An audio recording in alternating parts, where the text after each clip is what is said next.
Dear students, good morning. Last video में हमने बात की थी एंटरप्रेन्योरशिप के बारे में कि एंटरप्रेन्योरशिप क्या होता है। मैंने बताया था एंटरप्रेन्योरशिप और एंटरप्रेन्योर में क्या बेसिक डिफरेंस है। एंटरप्रेन्योर को मतलब एंटरप्रेन्योर इज अ पर्सन, एक जो पर्सन है उसको एंटरप्रेन्योर कहते हैं और एंटरप्रेन्योर भी कहा जाता है उसको। और एंटरप्रेन्योरशिप क्या चीज हो जाती है, वो पर्सन की process for what, process of action to achieve some goals, जो उसने गोल या ऑब्जेक्टिव सेट किए हैं उसको अचीव करने के लिए जो प्रोसेस वो यूज में लेता है, जो बिजनेस वो यूज में ले रहा है, दैट इज कॉल्ड एंटरप्रेन्योरशिप। आज हम बात करेंगे उसके वेरियस कॉन्सेप्ट्स के बारे में। एंटरप्रेन्योरशिप के बारे में अलग अलग थिंकर्स, अलग अलग प्रोफेशनल्स, जो स्किल्ड प्रोफेशनल्स हैं वो या मैनेजर्स हैं, उन सब ने अपने अपने हिसाब से कुछ ना कुछ अलग अलग टाइप से उसको बताया गया है कि एंटरप्रेन्योरशिप का कंसेप्ट जो है वो किससे डिफाइन होता है।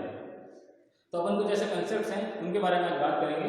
सबसे पहला है रिस्क बेयरिंग कैपेसिटी। सबसे बड़ी चीज है, अपन ने मैंने पहले भी बहुत बार बताया, no risk no gain, more risk more gain. ज्यादा अगर रिस्क नहीं लोगे तो आगे नहीं बढ़ पाओगे और ज्यादा रिस्क लोगे तो ज्यादा गेन कर पाओगे। तो होता क्या है, रिस्क बेयरिंग कैपेसिटी का क्या मतलब है, इसमें रिस्क बेयरिंग को समझ में आ गया। सबसे बड़ी चीज है capacity. What do mean by capacity? Capacity क्या चीज होती है कि आपकी क्षमता कितनी है। भाई आपने रिस्क लिया, फायदा हो गया तो कोई दिक्कत नहीं, किसी को दिक्कत नहीं होती है, बट अगर नुकसान हो गया तो क्या होगा, तो उस नुकसान को झेलने की ताकत जो कैपेसिटी है वो उसके अंदर होनी बहुत जरूरी है। नुकसान हो सकता है तो जरूरी थोड़ी कि आपने रिस्क लिया है तो every time you will gain, it's not possible. आप रिस्क ले रहे हैं तो जरूरी नहीं है कि आगे जाके उसके अंदर आपको बेनिफिट ही मिले या आपको कोई तरह का प्रॉफिट ही मिले, गेन ही हो, लॉस भी हो सकता है। तभी तो उसको रिस्क कहते हैं। अगर उसमें अनसर्टेनिटी नहीं होती, अनिश्चितता नहीं होती, तो उसको हम रिस्क कहते ही नहीं। जब मालूम है कि मैं ये करूंगा, बोया पेड़ बबूल का तो खजूर आम कहाँ से होगा वाली बात है। जब मालूम है कि मैंने जो बीज बोया है वो बबूल का है, तो मुझे मालूम है मुझे आम नहीं होने, तो वो पता चल गया। तो कई चीजें क्या निश्चित होती है कि अगर मैं ये काम करूंगा तो मुझे ये चीज मिलेगी। बट जब अनिश्चित हो, क्या अगर ऐसा करने से क्या पता अच्छा भी हो सकता है और बुरा भी हो सकता है, तभी उसको क्या कहते हैं अपन, अनसर्टेनिटी भी कहते हैं और क्या कहते हैं, रिस्क भी कहते हैं। अनसर्टेनिटी और रिस्क ये दोनों उसके अंदर आ जाती है।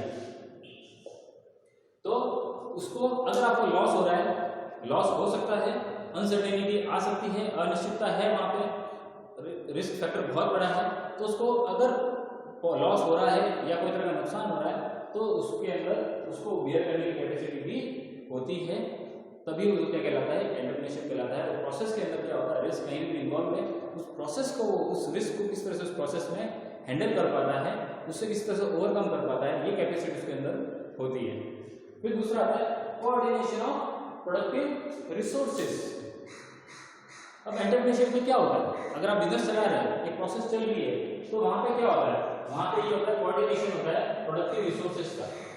अब आप कह सकते हैं प्रोडक्टिव रिसोर्सेज क्यों आया, रिसोर्सेज का भी कोऑर्डिनेशन हो सकता है, तो इसमें प्रोडक्टिव का क्या मतलब है, इसमें ये जो वर्ड आया है प्रोडक्टिव रिसोर्सेज, इससे क्या फर्क पड़ता है। देखो क्या चीज होती है, मैंने किसी पर्सन को हायर किया है अपने यहाँ पे काम करने के लिए।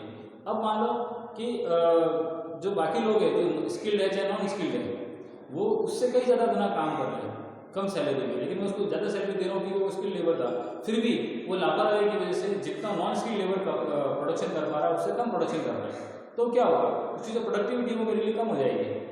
तो प्रोडक्टिविटी क्या चीज होती है, कोई भी जिस चीज का पैसा लगा रहे हैं, इन्वेस्ट कर रहे हैं किसी भी रूप में, एनीथिंग, चाहे आप उसको सैलरी दे रहे हैं, चाहे आप रॉ मटेरियल की क्वालिटी लेके आ रहे हैं, कुछ भी चीज, या मशीनरी लेके आ रहे हैं, तो आप जैसे मान लो फॉर एग्जाम्पल, अगर आप सिंपल से एग्जाम्पल का नाश्ता करने गए मार्केट के अंदर, आपने 10 रुपए का समोसा खरीदा, और वो समोसा इतना गंदा था, आपको अच्छा नहीं लगा, तो आप क्या करेंगे, या तो उसको फेंक देंगे, या फिर भी चलो जैसे तैसे आपने खा लिया, भूख लगी थी आपने खा लिया, बट क्या होगा, आपको अफसोस होगा यार मेरे 10 रुपए खराब हो गए। क्यों? क्योंकि उससे जो आउटपुट आना चाहिए था आपको, जो 10 रुपए आपने दिए, आप उससे एक्सपेक्ट कर रहे थे कि जो 10 रुपए मैंने दिए उसके बराबर का सेटिस्फेक्शन मुझे उससे मिल जाएगा, तो वो जब सेटिस्फेक्शन नहीं मिलता है तो उसी को अपन क्या कहते हैं, लेस प्रोडक्टिविटी। तो जो एक्सपेक्टेशन होती है वही अपनी प्रोडक्टिविटी कहलाती है। तो आप किसी को सैलरी दे रहे हैं, चाहे कोई मशीनरी लेके आ रहे हैं, चाहे क्वालिटी वाइज कोई प्रोडक्ट लेके आ रहे हैं, चाहे आप रॉ मटेरियल लेके आ रहे हैं, कुछ भी एनीथिंग, तो आप वहाँ से क्या करते हैं, प्रोडक्टिविटी की एक्सपेक्टेशन करते हैं। और प्रोडक्टिविटी जो एक्सपेक्टेशन अगर आपकी पूरी होती है तो प्रोडक्टिविटी कहलाती है। अगर वो ज़्यादा मिल जाती है एक्सपेक्टेशन से तो मोर प्रोडक्टिविटी होती है, कम मिलती है तो वो लेस प्रोडक्टिविटी होती है।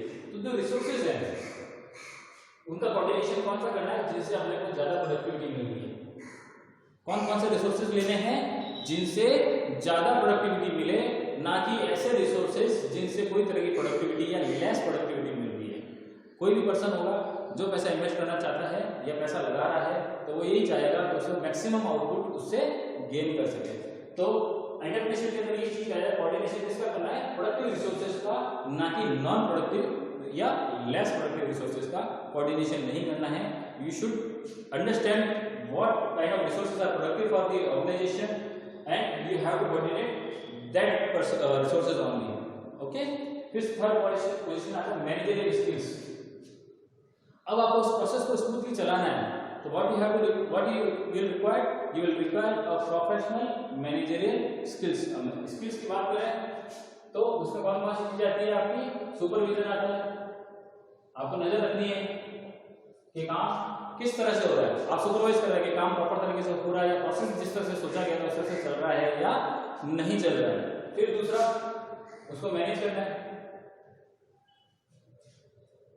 उसको मैनेज करना है, ठीक है, कि भाई हाँ इसमें कोई दिक्कत आ रही है आपने मैनेज कर दिया उसको, ठीक है। अगर उसमें प्रॉब्लम आ रही है तो what you will do, you will give some directions, या आप उसको डायरेक्शन दोगे कि ऐसे नहीं ऐसे करो, या इस तरह से नहीं इस तरह से काम होना चाहिए, या इस तरह से आप यूज करो कोई भी चीज को ताकि अपना जो प्रोसेस है वो स्मूथली हो जाए। तो पहले आप सुपरविजन कर रहे हैं, दूसरे में मैनेज कर रहे हैं, तीसरे में डायरेक्शन दे रहे हैं, और चौथा जो स्किल क्या आता है, कंट्रोल। आप क्या करते हैं उसको भी बाद में कंट्रोल भी कर रहे हैं कि जो मैंने जो प्रोसेस बताया उसको कंट्रोल करना जरूरी है कि जो मैंने बताया है उस तरह से काम हो रहा है या नहीं हो रहा है। अगर नहीं हो रहा है तो आपको किसी को पनिश भी करना पड़ सकता है या रिसोर्सेज चेंज करने पड़ सकते हैं, कुछ भी काम हो सकता है, या उनको डायरेक्ट वापस से करना पड़ सकता है। तो आपका कंट्रोल होना भी बहुत जरूरी है। तो ये सारे चार कार्य मेन जो है वो किसके अंदर आता है, मैनेजरियल स्किल्स के अंदर आते हैं, जिसमें आपको उन लोगों को मैनेज करना है। मैनेज कैसे करोगे, आप सुपरविजन करके, डायरेक्शन करके, कंट्रोल करके और उनको वापस से मैनेज करके, ये सारी चीजें उसके अंदर मैनेजरियल स्किल्स के अंदर आती है। और अगला आता है इंट्रोडक्शन ऑफ इनोवेशन। तो जो भी प्रोसेस है बिजनेस को उसको स्मूथली चलाना है या आगे बढ़ाना है और उसको अंदर गेन भी करना है आप लोगों को, तो उसके अंदर आपको क्या चाहिए, सबसे बड़ी चीज है इनोवेशन। तो इनोवेशन के अंदर बहुत सारी चीजें, जरूरी नहीं है कि वो न्यू प्रोडक्ट हो सकता है, ठीक है, बट उसके अलावा भी चीज हो सकती है, न्यू मेथड हो सकता है, कोई प्रोडक्शन का नया मेथड लेके आ गया, न्यू डिजाइन हो सकता है, ठीक है, नया डिजाइन लेके आ गया, नई क्वालिटी लेके आ गया, न्यू क्वालिटी एक्सेट्रा। तो कोई जरूरी नहीं है कि इनोवेशन मतलब कुछ नया यूनिक प्रोडक्ट ही लेके आ रहे हो। नया प्रोडक्ट लेके आ सकते हो वो तो नहीं है, बट सिर्फ उसी के ऊपर बेस्ड रहना वो प्रॉपर इसका सोल्यूशन नहीं है। सिर्फ नया प्रोडक्ट ही इनोवेशन नहीं कहलाता है। नया प्रोडक्ट, नया मेथड हो सकता है प्रोडक्शन का, नया डिजाइन हो सकता है प्रोडक्ट का, या उसकी नई क्वालिटी भी हो सकती है। तो इनोवेशन जरूरी नहीं है कि आप कोई नया यूनिक तरह का प्रोडक्ट लेके आए जो मार्केट में अवेलेबल नहीं है। उसके अलावा भी बहुत सारी चीजें इसके अंदर आती है, नई प्रोसेस हो सकती है, बहुत सारी चीजें होती है, ठीक है ना। तो ये कुछ चीजें मैंने बताई है।